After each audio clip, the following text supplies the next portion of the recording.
My father kicked me out of his house and disowned me after years of making me an extra in his family. Now he's jealous because my stepfather will walk me down the aisle. I will be getting married next month. I didn't invite my father to the wedding, but now he's trying to get in touch. I think I need to explain the context because it all started when I was 6 years old when my parents got divorced after my dad cheated on my mom with my stepmother. After that, I spent most of my time with my mom, but during holidays and vacations, I stayed with my dad. When I was 8, my half-brother Jake was born, and whenever I was with my dad, I was forced to take care of him. When I started high school, I had to move in with my dad because my mom had to move abroad for work. This period was one of the hardest of my life. My stepmother wasn't a bad person. She tried to include me in things, but she was very submissive to my father. As for my dad, he always treated me like an extra in the house, someone who didn't really belong there. I was constantly responsible for taking care of Jake, and whenever he went out, he would only take my stepmother and Jake, never inviting me. One of the most painful experiences happened when I was 14. My dad announced that the whole family was going to Disney for vacation, but the day before the trip, he told me that he wanted it to be a family moment,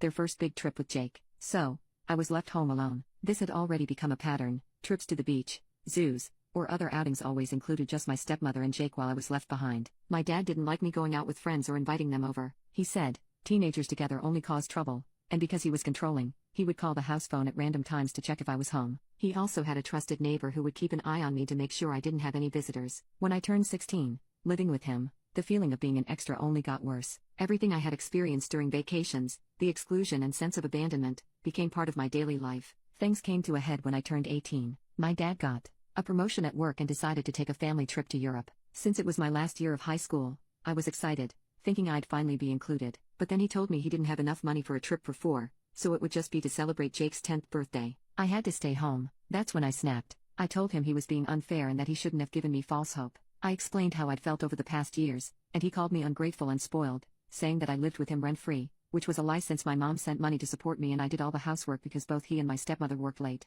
The argument escalated, and he kicked me out of the house, saying I was no longer part of the family and not even his daughter. He literally threw me out and tossed my things onto the sidewalk. Luckily, a friend lived nearby, and I stayed at her place that night. The next day, I went back to see if my dad had calmed down, but I found my things still on the sidewalk, and some even in the trash. My stepmother had kindly saved a few items for me and handed them over. After that, my dad never reached out, except to call and yell at me a month later when my mom stopped sending him money for my expenses. A few months later, I got into an engineering program in another state, where I met my now fiancé, Mark. He was a senior, and we soon connected, realizing we had a lot in common. We started dating, graduated, and now work in the same field, though at different companies. A few months ago, Mark proposed, and I happily said yes. I have social media, but I rarely use it. I've had Instagram for about 6 years but haven't even posted 10 pictures. I think one of my relatives must have told my dad about the wedding because, about a month after I accepted the proposal, he reached out to me through Instagram, saying he was excited to help with the wedding. I was surprised, both that he had messaged me and that he genuinely